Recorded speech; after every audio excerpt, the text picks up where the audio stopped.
నమస్కారం అండి. నమస్కారం. సార్, ఈరోజు మా మీడియాని మీరు సంప్రదించడం జరిగింది. ఏంటి, మీ బాబుకి, పాపకి ఇద్దరికి కూడా same type of health issue అని చెప్పారు. అసలు ఆ హెల్త్ ఇష్యూ ఏంటి? మీరసలు ఎక్కడి నుంచొచ్చారు? మీ మీ ప్రాపర్ ఏంటి? మీ గురించి కొంచెం చెప్పండి మాకు. నమస్కారం. నాది బెల్లంపల్లి, మంచిర్యాల డిస్ట్రిక్ట్. ఓకే అమ్మా. మా ఇద్దరు పిల్లలకి ఎస్ఎంఏ వ్యాధి, స్పైనల్ మస్క్యులర్ అట్రోఫీ. మా అంటే పాప ఏంటమ్మా? చిన్నగా ఉన్నప్పుడు బాగానే ఉండే. ఓకే. వెన్నుపూస క్షీణతనా? ఆ! ఉమ్. ఓకే. అయితే పాప పుట్టినప్పుడు బాగానే ఉంది. 2 ఓకే. ఇయర్స్ వరకు బాగానే ఉంది. హ్మ్. మూడు బాబు పుట్టడం, పాప డెసిజన్ బయటపడడం ఒకటైంది. పాపకు తెలిసిన తర్వాత ఆమెకు టెస్టులు చేసిన తర్వాత బాబుకి చేపిస్తే బాబు కూడా సేమ్ ప్రాబ్లమ్ అని పాపకి ఎన్నో చెప్పారు. వయసు అప్పుడు మీ టెస్ట్ చేయించారమ్మా? 3 సంవత్సరాలలో చేపించిన. మూడో బర్త్‌డే అయిపోయిన తర్వాత. ఓకే. ఆ థర్డ్ ఇయర్‌కి మీకు ఎందుకు డౌట్ వచ్చింది? పాపగా కూర్చుంటే కొంచెం లేవలేకపోవడం, ముసలోళ్ళు లేసినట్టు లేవడం ఓకే. అట్లా అంటే చేసి. మోకాళ్ళ చిప్పలు పట్టుకొని పైకి లెగవడం అలా చేస్తుంది. హ్మ్. అదొక్కటే మీకు డిఫరెన్స్ తెలిసిందా? లేదా అలాంటి డిఫరెన్సెస్ ఇంకా కనిపించాయా? అంటే వీక్‌నెస్ వల్ల మళ్ళా తిండి తినకపోవడం అట్లా అని ఏర్పడ్డాయి. బాబు పుట్టిన తర్వాత హాస్పిటల్‌కెళ్తే ఎక్కడికి తీసుకెళ్ళకండి, నిమ్స్‌కెళ్ళండి అన్నారు. నిమ్స్ ఓకే. తర్వాత రెయిన్బో. తర్వాత టెస్ట్‌ల మీద టెస్ట్‌లు చేపిస్తే ఈ ప్రాబ్లమ్ అని ఎళ్ళింది. ఫస్ట్ పాపకి థర్డ్ ఇయర్ అప్పుడు మీరు ఫస్ట్ ఏ హాస్పిటల్‌కి తీసుకెళ్తే ఎక్కడ నిమ్స్. టెస్ట్‌లు చేయించారు? నిమ్స్‌కి నిమ్స్. తీసుకెళ్లారు. టెస్ట్ చేయించినప్పుడు వెంటనే చెప్పారా? పలానా 6 నెలలు టైం పట్టింది పాపకు తెలియనీకి. ఓకే. పాపకి 6 నెలల తర్వాత మీకు తెలిసింది. తెలిసింది. పాపకి 3 ఇయర్స్ అప్పటికి బాబు పుట్టున్నారా? పుట్టాడు. హ్మ్. ఓకే. అప్పుడు మళ్ళీ మీరు బాబు గూడా అలానే ఉండడం వల్ల టెస్ట్ అహా! చేయించారా? లేదు. పాపకి తెలిసిన తర్వాత డాక్టర్ ఏమన్నాడంటే నెక్స్ట్ పాప గూడా ఫస్ట్ బానే ఉంది గదా! ఇప్పుడు గదా తెలిసింది. ఆ! బాబుకి గూడా టెస్ట్ చేపిద్దామని చేపిస్తే బాబు గూడా సేమ్ ప్రాబ్లమ్ ఓకే. బయటపడ్డది. అసలు ఈ ప్రాబ్లమ్ రావడానికి గల కారణం ఏంటని డాక్టర్ చెప్పారమ్మా? అంటే ఎస్ఎంఏ అన్నారు. అంటే జెనెటిక్ ప్రాబ్లమ్ అన్నారు. ఆ! జెనెటిక్ ప్రాబ్లమ్ అన్నారు. ఆ జెనెటిక్. జెనెటిక్ ప్రాబ్లమ్ అంటే లైక్ మీ వైపు నుంచి కానీ, లేదా మీ వైపు నుంచి గాని ఎవరికైనా ఇలాంటి హెల్త్ ఇష్యూస్ ఇంతకు ముందున్నాయా? అంటే ప్రీవియస్ ఏముందో తెలియదు సార్. మా ఫాదర్ వచ్చేసి లైట్‌గా 35, 40 ఇయర్స్ తర్వాత హ్యాండిక్యాప్డ్ ఉంది. ఓకే. 35, 40 ఇయర్స్ తర్వాత ఆయన హ్మ్. హ్యాండిక్యాప్డ్‌గా మారిపోయారు. మరి బేసిక్‌గా మీ ఫాదర్ 35, 40 అయినప్పుడైనా మీకసలు ఆయన హెల్త్ ఇష్యూస్ గురించి గాని ఏమీ తెలీదండి? మామూలుగా ఏందంటే పోలియో వచ్చిందని చెప్పేసి అన్నారు గానీ, ఇంత డెప్త్‌గా ఇలాంటిది ఉంటుందని తెలియదండి నాకు. ఓకే. అంటే 40 బేసిక్‌గా అయితే పోలియో రావడానికి ఆ ఏజ్ గ్రూప్‌లో పోలియో రాదు కదా అండి. చిన్నప్పుడు లేదా ఆహ్, ఈ మధ్య కాలంలో మనం చూస్తున్నాం పోలియో అనేది తీసుకునే ఆ పోలియో డ్రాప్స్ వల్ల అట్లా ఇలాంటి చర్యలు ఎక్కువ అవ్వడం వల్ల చాలా తక్కువ మందికొస్తుంది. బట్ ఇప్పుడు ఈ పాపకి, బాబుకి ఈ ఏజ్‌లోనే ఈ సర్టెన్ టైమ్ లిమిట్‌లోనే వచ్చింది. 1-5 ఈ ఏజ్ గ్రూప్ ఆఫ్ చూద్దాం మనం. అలా అయితే మీ ఫాదర్‌కి 40 ఇయర్స్‌కొచ్చింది. అంటే వీళ్ళకి ఈ ఏజ్ గ్రూప్‌లోనే వచ్చింది కాబట్టి, మీరు మీ 40 ఇయర్స్ ఫాదర్‌కి అప్పుడు టెస్ట్‌లు గాని ఏమన్నా చేపిస్తే ఏం చేయలేదు మేడం. ఏం ఏం చేయలేదు. చేయించలేదు. సో, అందుకని చెప్పేసి మీకు కూడా ఎలాంటి ఐడియా దాని గురించి లేదు. లేదు. సరే ఓకే. పోలియో వచ్చింది కాబట్టి అని చెప్పేసి నార్మల్‌గా తీసేసుకున్నారు. సరే ఇప్పుడు ఆ 40 వచ్చిన తర్వాత మీ మీ ఫాదర్ పరిస్థితి ఎలా ఉంది? ఫాదర్ ఏందంటే మధ్యలో కింద పడిపోయి బ్రెయిన్‌కి కొంచెం బ్లడ్ క్లాట్ అయింది మ్యామ్. ఓకే. దాని తర్వాత బోన్ ఫ్రాక్చర్ అయింది. మొత్తం టోటల్ బెడ్ రెస్ట్‌లో ఉన్నాడు ఇప్పుడు. ఓకే. టోటల్ ఆ! అంటే లైక్ బెడ్ రెస్టా? లేదంటే టోటల్ వీల్ బెడ్. చైర్‌కి కానీ అలా ఏమన్నా వీల్ ఉన్నారా? చైర్‌కి బోన్ ఇక్కడ ఫ్రాక్చర్ అయిపోయింది మొత్తం ఓకే. ఇందులో. సో, ఎక్కువ ఏజ్ ఇప్పుడు అతని దగ్గర దగ్గర 55 ఇయర్స్ వరకు ఉంటాయి. మీరు ఆయన పడ్డం వల్ల అలా జరిగిందని అనుకున్నారా? లే లేదా అప్పటికి ఇంకేదన్నా? ఈయన హ్యాండిక్యాప్డ్ ఉండే. హ్యాండిక్యాప్డ్ అయిన తర్వాత పడిపోయాడు. ఓకే. టోటల్ బెడ్ రెస్ట్‌లో ఉన్నాడు ఇప్పుడు ప్రస్తుతానికి. ఓకే. అది సో, జరిగి ఎంత కాలం అవుతుందండి? అది ఒక 6 ఇయర్ అవుతుందండి. అది బోన్ ఫ్రాక్చర్ అయ్యి అప్పటినుంచి అలానే ఉన్నాడు ఇక. అంటే మీరనుకోవడం గల కారణం ఏమన్నా ఉందా? ఇలా బేసిక్‌గా బోన్ హెల్త్ ఇష్యూస్ ఏమన్నా ఉన్నాయేమో, సో, పిల్లలకి అది వచ్చిందేమో అని యాక్చువల్లీ డాక్టర్ అనుకోవడానికి. చెప్పిన పరిస్థితి ఏందంటే, ఈమె పుట్టడం నార్మలే. అందరి పాపలానే ఉంది. అందరి పాపలానే యాక్టివేట్‌గా ఉంది. ఓకే. సో, 2½ ఇయర్స్ దాకా ఎలాంటి ఇష్యూస్ తెలియలేదు. ఓకే. 3 ఇయర్స్ తర్వాత మీరన్నట్టు పడిపోయి ఆ! అటు ఇటు ఉండడం వల్ల డాక్టర్ కన్సల్ట్ అయ్యాం. ఓకే. సో, 3 మంత్స్ వరకు లోకల్ డాక్టర్ ఏమంటారు ఫుడ్ ఇష్యూస్ ఉన్నాయి. హ్మ్. లేకుంటే కాల్షియం డెఫిషియన్సీ ఉందని చెప్పేసి డాక్టర్లు చెప్పారు. హ్మ్. సో, అలా కాకుండా ఏందంటే కొంత వేరే డాక్టర్ సలహా మేరకు నిమ్స్‌కొచ్చాం. నిమ్స్‌లో ప్రతి ఒక్క టెస్ట్ చేసిన తర్వాత వీళ్ళేమన్నారంటే అప్పటికి ఇది జెనెటిక్ ఇష్యూ అమ్మా. వంశపారంపర్యంగా రావచ్చు. హ్మ్. లేకపోతే వేరే వేరే ఉన్నప్పుడు ఫ్యామిలీ హిస్టరీలో ఎవరికన్నా ఆ! అటు మీ తాతలకు గాని, ఇటు వీళ్ళ ఫ్యామిలీలో ఎవరికైనా ఉంటే అట్లా రావచ్చు. హ్మ్. సో, అది ఏందంటే బేబీ గ్రోత్ అయ్యేదాకా తెలియట్లేదు ఇప్పుడు. ఓకే. బయట వేరే కంట్రీలలో బానే ఉంది. మన దగ్గర అంత అడ్వాన్స్‌డ్ ఏం లేదని చెప్పేసి ఓహ్! డాక్టర్లు చెప్పేసారు. ఓకే. సో, అప్పుడు అప్పటికైతే అడ్వాన్స్‌గా ఏం మెడిసిన్ గాని అలాంటిదేమీ ఆహ్, లేదని చెప్పారు. తినకు ఏందంటే మజిల్ బయాప్సీ టెస్ట్ చేశారు. సో, ఏందంటే బోన్ మొత్తం దగ్గర ఇక్కడ మాంసం కండ కోసేసి హ్మ్. ఇక్కడ ఉంటదండి. ఓకే. ఆ, కోసేసి కోసేసి ఆ మజిల్ తీసి దాని నుంచి టెస్ట్ చేసి SMA ఉందని చెప్పేసి చెప్పారు వీళ్ళు. ఓకే. అలానే సో బాబుకి కూడా అప్పుడు సేమ్ టెస్ట్ చేశారా? అప్పుడు ఇతను ఏమంటారు 9 మంత్స్ అప్పుడే పుట్టాడు. 1 వీక్ 1 మంత్ అలా అవుతుంది అంతే. ఓకే. సో మనోడు పిల్లాడు సెకండ్ బేబీ పుట్టడం తినకు డయాగ్నోస్ అయ్యి ఇది ఉంది, దీనికి హెవీ కాస్ట్ ఉంటుందని చెప్పేసి అన్నారు. ఓకే. సో ఇప్పటివరకు ఎలాంటి ట్రీట్మెంట్ లేదు. లాస్ట్ 1.5 2 ఇయర్స్ కింద ఒకటి మెడిసిన్ వచ్చింది, 2 మెడిసిన్స్. ఒక్క ఇంజెక్షన్ కాస్ట్ వచ్చేసి 16 కోట్లు ఉండిపోయారండి. ఒక్క ఇంజెక్షన్ కాస్ట్ 16 కోట్లు. 16 అంటే కోట్లు. ఒక డోసేజ్ ఒక పాపకు సరిపోతుందా? ఒక్క డోసేజ్ లైఫ్లో 1 టైం తీసుకోవాలి. ఒక్క కాస్ట్ వచ్చేసి 16 కోట్లు. లేదా వేరే సిరప్ ఉంది మేడం, ఒక్క సిరప్ వచ్చేసి 6 lakhs ఉంది. సో అది లైఫ్ టైం వాడాలి. పర్ యానం వచ్చేసి 72-75 lakhs అవుతుంది అది. So okay. లైఫ్ టైం వాడాలి. So okay. ఇది తెలియడం, బాబు పుట్టినప్పుడు బాబుకు సేమ్ డిసీజ్ ఉంది తెలియడం, సో ఏం చేయాలో అర్థం కాని పరిస్థితి. అంత అమౌంట్ మేము పెట్టుకోలేని పరిస్థితి. ఓకే. సో ఏం చేయాలో కూడా అర్థం కాని పరిస్థితి మేడం అది. మీరేం చేస్తుంటారండి? నేను ఇక్కడ ప్రైవేట్ జాబ్ చేస్తుంటాను మేడం. వీలైనప్పుడల్లా ర్యాపిడో నడుపుకుంటా ఏదో వెళ్ళి తీస్తున్నాను. ఎందుకంటే ఇప్పటికే చాలా ఖర్చు అయిపోయింది. ఓకే. సో ప్రతి టెస్ట్లకు DNA టెస్ట్ అని హాస్పిటల్కి ఓపి తిరగడం కానీ అన్నిటి కలుపుకొని చాలా ఖర్చు అయిపోయింది. సో ఇప్పుడు ఏంటంటే ఏదో రోజువారీ గడుస్తుందా అంటే గడుస్తుంది. రోజువారికి మాత్రమే గడుస్తుంది. ఏదో వీళ్ళకి చిన్నగా. ఇలాంటి ట్రీట్మెంట్ ఇప్పటికి అందలేదు, చేయలేదు. జ్వరం వస్తే జ్వరం మందు పోయడం తప్ప ఆ, సో అసలు డిసీజ్ ఉన్న మెడిసిన్ అసలు వాడట్లేదు. ఓకే. ఎందుకంటే మా చేతితో మేము పెట్టలేని స్తోమతలో ఉన్నాం కాబట్టి. పరిస్థితి సిచ్యువేషన్స్ అలా అవును. ఉన్నాయి కాబట్టి ఇప్పుడు అంటే పర్టికులర్ ఈ టైం పీరియడ్లో కల్లా వీళ్ళకి డోసేజ్ వేస్తే వీళ్ళకి నయమైపోతుంది లేదా ఇది అని చెప్పేసి పర్టికులర్ ఏజ్ లిమిట్లో చేయాలి అని డాక్టర్స్ ఏమైనా చెప్పారా? డాక్టర్స్ ఏమంటే వీళ్ళు పెరుగుతున్న కొద్దంటే మజిల్స్ డ్యామేజ్ అయిపోతూ ఉంటాయి. ఓకే. సో డ్యామేజ్ కాకుండా ఉండాలంటే ఈ మెడిసిన్ వాడాలి. ఓకే. ఒకవేళ లేట్ అవుతూ ఉంటే మెల్లగా ఇప్పుడు ఎంతో కొంత 2-3 అడుగులు వేసి పడిపోతూ ఉంటారు పిల్లలు. ఓకే. తనంతట తాను లేవలేరు, కూర్చోలేరు, వాష్రూమ్ వెళ్ళలేరు. మ్మ్. ఇంకా లైఫ్ ఏమంటారు మరీ హారబుల్గా ఉంటుందని చెప్పేసి. ఓకే. అదే మెడిసిన్ వాడారు అనుకోండి, ఇప్పుడు ఇదే కంట్రోల్లో ఉంటుంది. ఫ్యూచర్లో ఇంకా అడ్వాన్స్ మెడిసిన్స్ వస్తుండొచ్చు. లేట్ అయ్యే కొంది వాళ్ళు అడుగులు వేయడం కష్టమైపోతుంది అంటారు. కష్టమైపోతుంది. అలా అడుగుల దగ్గర నుంచి కూడా బ్యాక్ బోన్ వరకు కూడా ఎఫెక్ట్ చూపిస్తుంది అని చెప్పేసి బాడీలో ఉన్న ప్రతి ఒక్క మజిల్ ఇంపాక్ట్ చూపిస్తుంది మేడం దీని ఇష్యూ వల్ల. ఓన్లీ మజిల్సే ఇంపాక్ట్ అవుతాయా ఇంకా పిల్లల ఆలోచన విధానం కానీ లేదంటే? మెచ్యూర్డ్ పరంగా 100% బాగుంటారు మేడం. ఓకే. బ్రెయిన్ లో ఎలాంటి వీళ్ళ యాటిట్యూడ్ కానీ వీళ్ళంతా బాగానే ఉంటుంది. ఓకే. బాడీ మాత్రం వీక్నెస్ అయిపోతా ఉంటుంది. అదే So బోన్ ఇప్పుడు- మెయిన్ బోన్ కరెక్ట్ గా లేకపోతే బాడీ ఆటోమేటిక్ గా Bone మేడం, డాక్టర్స్ muscles. చెప్పారు 12 సంవత్సరాలు అట్లా ఇట్లా అయితే ట్రీట్మెంట్ రాకుంటే వీల్ చైర్ అని చెప్పారు. 12 సంవత్సరాల వరకు ట్రీట్మెంట్ ఏది లేకపోతే అందకపోతే వీల్ చైర్ అని అంటే చెప్పారు. వీక్ అయిపోతా అంటారు కదా, ఓకే. అప్పటికి ఇప్పటికి చాలా వీక్ అయిపోయింది పాప. అప్పటికి ఇప్పటికి లేవడంలో అది ఇది ఇంకా ఈ 3 సంవత్సరాలలో చాలా తేడా ఉంది పాప. బ్యాక్ బోన్ కూడా బెండ్ అయిపోయింది మేడం. ఓకే. సో దానివల్ల స్పెయిన్ పడాల్సి వస్తుంది. ఇంకా పూర్తిగా బెండ్ ఇప్పుడు ఆ బెల్ట్ ఏంటండి? అదే సపోర్టివ్ కోసమా? అది ఆల్రెడీ కొంచెం కొంచెం స్పైనల్ కార్డ్ లైట్ గా బెండ్ అయింది పాపకు. ఓకే. సో అది ఇంకా హెవీ అవ్వకుండా ఆ, సో కొంచెం సస్టైన్ అవ్వడానికి ఇది. ఓకే. అదే మెడిసిన్ తీసుకుంటే ఏంటంటే ఇంత ప్రాబ్లం కూడా ఉండదు. అసలు ప్రెసెంట్ నార్మల్ గా రెగ్యులర్ గా యూజ్ చేయడానికి కూడా మెడిసిన్ ఏం లేదు. ఒక్కటే మెడిసిన్, ఆ ఉన్న మెడిసిన్ ఒక 16 crores ఒక్క డోసేజ్. కోర్స్ ఏమో లైఫ్ లో ఒక్కసారి ఇంజెక్షన్ ఇవ్వాలి మేడం.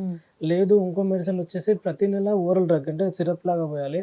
ఒక్క సిరప్ వచ్చేసి బాటిల్ 6 లక్షలు ఉంది మేడం. వీళ్ళకు ఆల్మోస్ట్ 20 days ఏమో వస్తుంది. ఓకే. సో 1 year మొత్తం కలిపి వీళ్ళకి 75 to 80 lakhs అవుతుంది వీళ్ళకి. ఓకే. దగ్గర దగ్గర ఒక 1 కోటి రూపాయలు ఒక 1 year కి జస్ట్ మెడిసిన్ పోయడానికి మాత్రమే. అవును మేడం, అది లైఫ్ టైం ఇచ్చుకుంటూ వెళ్ళాలి. అలా మీకు అసలు ఇలాంటి డిసీజ్ పిల్లలు ఉంది? కూర్చుంటే లేవలేదు, లేస్తే కూర్చోలేదు మా పాప తెలుసా. అంటే అది అనుభవించేటోళ్ళకి అర్థమవుతుంది. మళ్ళీ చలికాలం వానాకాలం వస్తే లంగ్స్ వీక్, ఇక హాస్పిటల్ జ్వరాలు ఇవే ఉంటాయి మా వాళ్ళకి. రెగ్యులర్ గా అవే అవుతున్నాయి, రెగ్యులర్ చెకప్లు మీకు అవుతున్నాయి. immunity power అసలైన చాలా తక్కువ ట్రీట్మెంట్ ఉంది. అసలు వాడతలేము మేము. నిన్న మొన్న ఈ మధ్య కాలంలో మనం పుట్టే పిల్లలందరికీ చూస్తున్నాం, జస్ట్ జలుబు చేస్తే జ్వరం రావడం, జ్వరం వస్తే ఇంకోటి అనడం, ఫిట్స్ అనడం, ఇలా ప్రతి పిల్లలు మ్యాక్సిమం ఆఫ్ ద పర్సంటేజ్ మనం చూస్తాం. అలా చూస్తున్నప్పుడు వాటినే తట్టుకోవడానికి మధ్యతరగతి వాళ్ళకి చాలా కష్టంగా ఉంటుంది. మీకు అసలు మీరు అసలు ఎలా ఫేస్ చేయగలుగుతున్నారమ్మా? ఎలాంటి ఇప్పుడు అయితే ఆలోచన ఆర్థికంగా అయితే చాలా ఇప్పుడు ఇబ్బందులు ఉన్నాం. ఎందుకంటే మాకు చెకప్లకి వెళ్ళడం రావడం చాలా కష్టమవుతుంది. ఇప్పటికి కూడా 7,000కి 5,000 ఆసర అవుతుంది అని ఇప్పుడు మా అమ్మ వాళ్ళ ఇంటికన్నా ఉంటున్నా. తినేమో ఇక్కడ చిన్న రూమ్ తీసుకొని ఉంటున్నాడు. అంటే అవ్వైన పిల్లలకి ఏమన్నా హెల్ప్ ఇంకా దేనికన్నా ఉపయోగించవచ్చు అన్నట్టుగా. కాదమ్మా, మరి ఇలాంటి సర్వసాధారణమైన డిసీజ్ కాదు. సో చాలా రేర్గా వచ్చే డిసీజ్ లేదు. ఆ ఉన్న డిసీజ్ రేర్గా వచ్చే డిసీజ్ అంటారా, లేదంటే ఇలాంటి డిసీజెస్ ఇంకా ఉన్నాయని చెప్పేసి డాక్టర్స్ మీకు ఏమన్నా ఇంటిమేట్ చేయడం జరిగిందా? ఇలాంటి డిసీజ్ ఉన్నాయి మేడం. ఈ మధ్యన ఇలాంటి డిసీజ్ ఇంకెక్కువ అవుతున్నాయి. సో జనాల్లో అవేర్నెస్ లేదు అని చెప్పేసి డాక్టర్లు ముందుగానే మనం టెస్ట్ చేయించుకుంటే ఇలాంటి ప్రాబ్లమ్స్ రావని చెప్పేసి అంటున్నాను. అంటే బేసిక్ గా ఇలాంటి డిసీజెస్ కామన్ గా ఉన్నాయి, బట్ బయటికి కామన్ తెలియదు. గా అంటే అంటే ఈ మధ్యలో 1000 లో కాలంలో. 10,000 లో ఒక బేబీ, 1 lakh లో ఒక బేబీ. ఓకే, ఉన్నాయి కానీ చాలా రేర్ మేడం. ఓకే చాలా రేర్ గా వస్తాయి. తెలంగాణ మొత్తం కలుపుకుంటే ఒక అరౌండ్ 200 మెంబర్స్ ఏమో ఉంటారు మేడం. అయ్యో, ఒక్క రాష్ట్రంలోనే 200 పర్సన్స్ ఉన్నారు. 150. కాదమ్మా, ఇప్పుడు మీరనే వాళ్ళు మాకు ఇలా సాయం ఏమన్నా వీలవుతుందా అని చెప్పేసి ఒక్కొక్క చోటు నుంచి ఒక్కొక్క చోట తిరుగుతూ అందరినీ రీచ్ అవుట్ అవుతూ ఉన్నారు కదా. సో అదే విధంగా మీరు గవర్నమెంట్ నుండి ఏమైనా హెల్ప్ దొరుకుతుంది అని చెప్పేసి ఏమన్నా ఆశగా వెళ్ళిన ప్లేసెస్ ఉన్నాయా? ఉన్నాయి మేడం. ఇప్పుడు ప్రజావాణిలో ఉన్నది కదా మేడం. ప్రజావానికి అక్కడికి 2 సార్లు వెళ్ళాము. వెళ్ళినాం. ప్రాజెక్టు మా పాపకి వెళ్ళిన తర్వాత 3 సంవత్సరాలు వెళ్ళినాం. ఇప్పుడు కొత్త ప్రభుత్వం వచ్చిన తర్వాత 10 నెలల నుంచి తిరుగుతున్నాం సీఎం అపాయింట్ కోసం. అంటే గవర్నమెంట్ ఏమన్నా సహాయం చేస్తే, ట్రీట్మెంట్ ఏమన్నా ఇప్పిస్తే గవర్నమెంట్ నుంచి ఎంతో కొంత తక్కువ అవుతుంది కదా. ఇప్పుడు మేమంటే మధ్య తరగతి వాళ్ళం. మామూలుగా ఎవరైనా ఇంతనైతే పెట్టుకోగలుగుతారో పెట్టుకోలేరు. ఎవరు పెట్టుకోలేని అమౌంట్ ఇది. అవును, అది మరి గవర్నమెంట్ ఏదైనా ఇప్పుడు ఇదంతా కారణం కూడా గవర్నమెంట్ దగ్గర దాకా పోయి రేవంత్ రెడ్డి సార్ది సీఎం అపాయింట్మెంట్ కొంచెం దొరకాలి అని ఇక్కడ దాకా వచ్చినాం ఇప్పుడు మేము. అంటే ఇప్పటికి 10 నెలలు, అప్పుడు 3 సంవత్సరాల నుంచి అంటే పిల్లలకు ట్రీట్మెంట్కి ఏమన్నా గవర్నమెంట్ సహాయపడుతుందనే ఇప్పటి వరకు కూడా తిరుగుతున్నాం. తిరగడం అయితే జరిగింది, కానీ మీకు ఇప్పటివరకు అపాయింట్మెంట్ కానీ లేదా మీ లోకల్ మీ నియోజకవర్గ నాయకుల్ని కానీ మరి వాళ్ళ దగ్గరికి వెళ్ళినప్పుడు వాళ్ళు మిమ్మల్ని పంపించడం కానీ ఇలా ఏం వెళ్ళినాం, జరగలేదా? తీసుకెళ్తా అంటున్నారు, రేపు మాపు అంటున్నారు. ఇప్పటి వరకు డిలేనే చేసి ఎంతకాలం నుంచి జరుగుతుంది? ఇప్పుడు 10 నెలల నుంచి తిరుగుతున్నాం. ఇప్పుడు కొత్త ప్రభుత్వం మీకు వచ్చి చేస్తారని నమ్మకంతో వెళ్ళడం, మళ్ళీ వాళ్ళు ఇలా రావడం, delay వాళ్ళు చేయడం. చెప్పింది ఇక మనం వినాలే, రావడం అంతే. మళ్ళీ పాత ప్రభుత్వం అప్పుడైతే ఒరిజినల్స్ అన్ని తీసుకున్నారు. ఆ, అది చేస్తాం, ఇది వాళ్ళు కూడా అసలు ఒరిజినల్స్ అన్ని వాళ్ళు ఇయ్యలే, చేయలే, మాకు ఇప్పటి వరకు ఏ సహాయం కూడా చేయలేదు. కాదమ్మా, అసలు ఒరిజినల్స్ ఒకరికి ఇవ్వడం అనేది కరెక్ట్ కాదు అయితే కదా. వాళ్ళు ఏమన్నారంటే మేము ఏదో ఒక సహాయం చేస్తామని తీసుకొని వెళ్ళిళ్ళు. ఎల్ఓసి కింద ఇప్పిస్తామంటే మా పిల్లలకి జనరల్ ట్రీట్మెంట్, ఇప్పుడు ఇవి బెల్టులు, ఆక్సిజన్ మిషన్ ఉంది పాపకి, కాళ్ళ పట్టీలు ఉన్నాయి, అవి టెస్టులు, ఎక్స్రేలు, రిపోర్ట్లు వీటికే అవుతున్నాయి. మాకు ఎల్ఓసి కింద పనిచేయదు అని చెప్పినాం అన్నమాట మేము. తిరిగి వెనక్కి ఇవ్వమని అడగొచ్చు కదా. అడుగుతా ఎక్కడో పెట్టాము వాళ్ళ ఆన్సర్. అంటే వాళ్ళది ప్రభుత్వం దగ్గరికి వచ్చింది. ఇప్పుడు మూవ్ కొత్త వాళ్ళు అయిపోయింది వచ్చారు. కాబట్టి అన్నట్టు. మళ్ళీ ఇప్పుడు కొత్తది వచ్చింది. మరి ఆ ఒరిజినల్స్ ఇప్పుడు మీకైనా చాలా ఇంపార్టెంట్ కదమ్మా. ఏ ప్రభుత్వం మారినప్పటికైనా ఎవరి దగ్గరికైనా వెళ్ళి ఇదిగో ఇప్పుడు మా ఒరిజినల్స్ ప్రాబ్లం ఉన్నాయి అంటే మళ్ళీ వెళ్తున్నాం కదా చెకప్, మళ్ళీ చెకప్స్. అంటే అప్పటి ఒరిజినల్స్ వాళ్ళు తీసుకున్నారు, ఓకే, కానీ కంపల్సరీ మళ్ళీ వెళ్తూనే ఉన్నాం కదా. Regular అంటే గా ఒక వెళ్ళాలి. బాబుకి ఒకసారి, పాపకు ఒకసారి, ఒకసారి బాబుకి ఒకసారి, ఇద్దరికి అంటే కష్టం అయిపోతుంది మాకు కూడా చూపించడం. మీరు ఈ రోజు ఇక్కడికి రావడానికి గల కారణం ఏంటమ్మా? ఈ వీడియో రీచ్ అవుట్ అవ్వడం కోసమా, లేదంటే ఎవరైనా హెల్ప్ చేస్తారనా, లేదంటే ఏ hope తో? మాకు ఏంటంటే దాతలైనా సరే, ప్రజలైనా సరే కనీసం సీఎం అపాయింట్మెంట్ ఇప్పియాలని మేము కోరుకుంటున్నాం. ఏదైనా సహాయం దొరుకుతదేమో అనే దొరుకుతదేమో ఆశతో మా ఎదురు పిల్లలు. చూస్తున్నారు. ఇప్పుడు అందరికి మామూలుగా జ్వరం వచ్చిన పిల్లలకే తల్లిదండ్రులు మిలమిల ఆడతారు.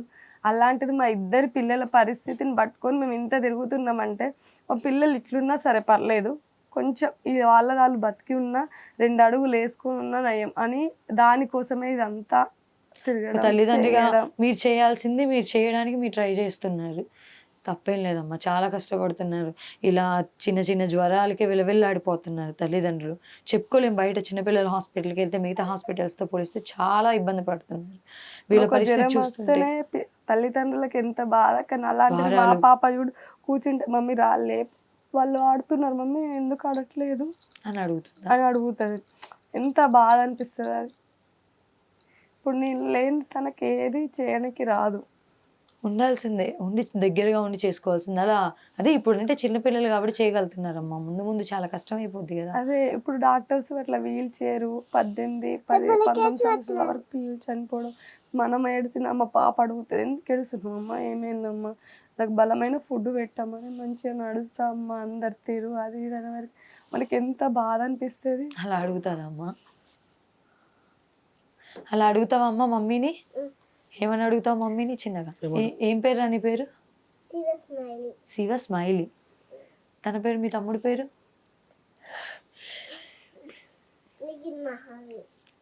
నిఖిన్.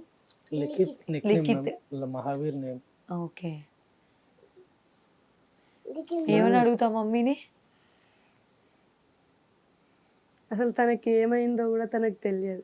అది బెల్ట్ వల్ల నేనే చెప్తాను అన్నమాట, ఎక్కువ అవుతుందిరా పెట్టుకోవాలిరా, వాడు నడుము కొంచెం వంగిపోయిందిరా అది చెప్తా అంటే అది ఒక్కటి మాత్రం తెలుసు. కానీ ఆమెకి ఏమైందో, మా బాడీలో ఏమవుతుందో ఏం తెలియదు. ఏమనంటే నేనే బలంగా లేవురా అందుకే మందులు పోస్తున్నా అని చెప్పి ఏమైందమ్మా నీకు?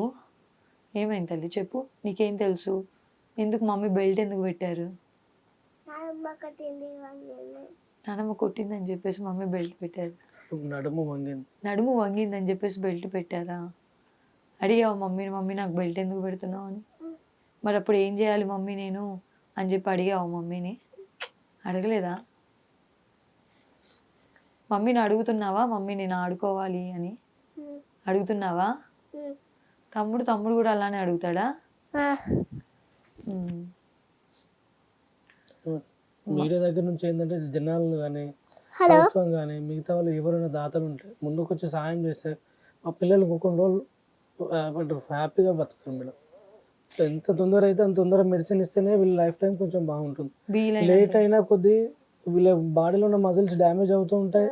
సో మళ్ళీ అవి తిరిగి రావు కదా మేడం. వీళ్ళకి ఎలాంటి హెల్ప్, లైక్ గవర్నమెంట్ నుంచి ఏ హెల్ప్ ఇప్పటివరకు రాలేదని చెప్పేసి, సీఎం గారి అపాయింట్మెంట్ కోసం కూడా ఇప్పటివరకు తిరిగామని చెప్పేసి, ఆల్మోస్ట్ 1 సంవత్సరం నుంచి తిరుగుతున్నామని చెప్పేసి వీళ్ళు చాలా చాలా గట్టిగా చెప్పడం జరుగుతుంది.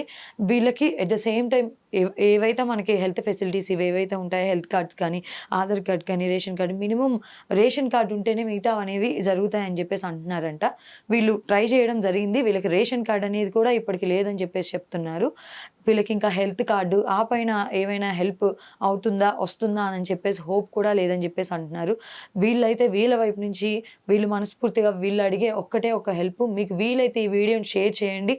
మీకు తెలిసిన 10 మందిలో కనీసం 5 కన్నా షేర్ చేయండి. ఈ వీడియో షేర్ అవ్వడం వల్ల వీళ్ళకి ఏంటంటే అట్లీస్ట్ మీరు షేర్ చేయడం వల్ల ఈరోజు రేపట్లో మనం చాలా వార్తలు చూస్తూ ఉన్నాం. అది ఈరోజు ఇక్కడ ఒక వార్త జరిగింది అని అంటే ఇంకా చాలా దూరం చేరువవుతూ ఉంది. అలాగా నిన్న మొన్న వచ్చిన చాలా వార్తలు కూడా మనం రీచ్ అవ్వడం చెప్పి చూసామన్నమాట. అలానే ఈ ఒక్క వార్తని షేర్ చేయండి, మీకు వీలైనంత వరకు షేర్ చేయండి. అట్లీస్ట్ 5 షేర్ చేయండి.